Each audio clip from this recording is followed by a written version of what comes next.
افغانستان کے استعمال شدہ قالین پشاور میں مرمت اور دھوئے جاتے ہیں۔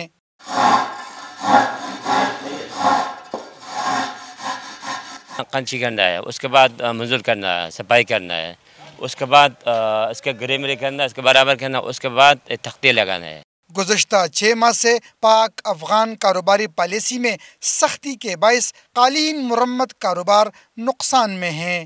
درخم میں بہت مسئلہ ہے، پہلے گاڑی ہفتے میں 2-3 گاڑیاں آتی تھی، تو ابھی 6 مہینے ہو گئے ابھی تک کوئی گاڑی نہیں آئی، تو اس کی وجہ سے تقریباً 10-15 لڑکے کام کرتے تھے یہاں پہ، ابھی تقریباً 2-3 لڑکے ہیں یہاں پہ۔ ہنرمند مزدور اب پیٹ پالنے کے لیے مقامی طور تیار ہونے والے مشینی کارپیٹ کی صفائیاں کرتے ہیں۔ جس گھروں میں وہی پرانے کارپیٹ سے قالین ہے نا وغیرہ وہی دوبارہ مرمت کرتے ہیں، تو اسی سے ہمارا روزی چل رہا ہے فی الحال، کیونکہ ادھر سے مال نہیں آ رہا نا، ہم بالکل فارغ بیٹھے ہیں۔ کروڑوں روپوں کا یہ کاروبار اب جمود کا شکار ہے۔